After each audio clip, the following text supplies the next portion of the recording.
In the beginning, God, Elohim, created by forming from nothing the heavens and the earth. The earth was formless and void, or a waste and emptiness, and darkness was upon the face of the deep primeval ocean that covered the unformed earth. The Spirit of God was moving, hovering, brooding over the face of the waters, and God said, "Let there be light," and there was light. God saw that the light was good, pleasing, useful, and he affirmed and sustained it. And God separated the light, distinguishing it from the darkness.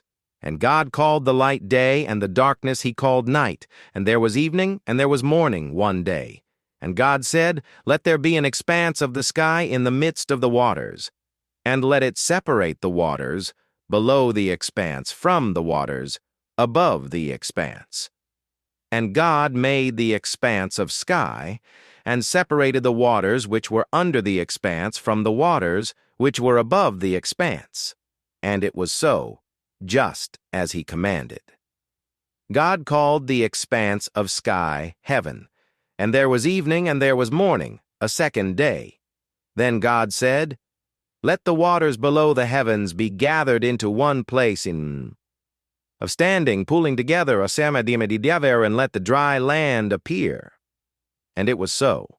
God called the dry land earth, and the gathering of the waters he called seas. And God saw that this was good, pleasing, useful, and he affirmed and sustained it. So God said, "Let the earth sprout tender vegetation, plants yielding seed, and fruit trees bearing fruit according to, limited to, consistent with their kind, whose seed is in them upon the earth."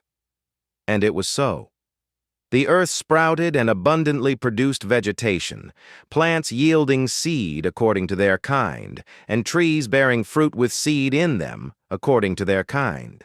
And God saw that it was good, and he affirmed and sustained it. And there was evening and there was morning, a third day. Then God said, "Let there be light-bearers, sun, moon, stars, in the expanse of the heavens to separate the day from the night, and let them be useful for signs, tokens, of God's provident care, and for marking seasons, days, and years. And let them be useful as lights in the expanse of the heavens to provide light on the earth." And it was so, just as he commanded. God made the two great lights, the greater light, the sun, to rule the day, and the lesser light, the moon, to rule the night. He made the galaxies of stars also, that is, all the amazing wonders in the heavens. God placed them in the expanse of the heavens to provide light upon the earth, to rule over the day and the night, and to separate the light from the darkness. And God saw that it was good, and he affirmed and sustained it. And there was evening and there was morning, a fourth day. Then God said, "Let the waters swarm and abundantly produce living creatures, and let birds soar above the earth in the open expanse of the heavens." God created the great sea monsters, and every living creature that moves, with which the waters swarmed according to their kind, and every winged bird according to its kind. And God saw that it was good, and he affirmed and sustained it. And God blessed them, saying, "Be fruitful, multiply, and fill the waters in the seas, and let birds multiply on the earth."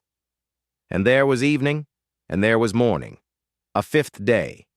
Then God said, "Let the earth bring forth living creatures according to, limited to, consistent with their kind, livestock, crawling things, and wild animals of the earth according to their kinds." And it was so, because he had spoken them into creation. So God made the wild animals of the earth according to their kind, and the cattle according to their kind, and everything that creeps and crawls on the earth according to its kind. And God saw that it was good, pleasing, useful, and he affirmed and sustained it. Then God said, "Let us, Father, Son, Holy Spirit, make man in our image, according to our likeness, not physical, but a spiritual personality and moral likeness. and let them have complete authority over the fish of the sea, the birds of the air, the cattle, and over the entire earth, and over everything that creeps and crawls on the earth. So God created man in his own image. In the image and likeness of God he created him.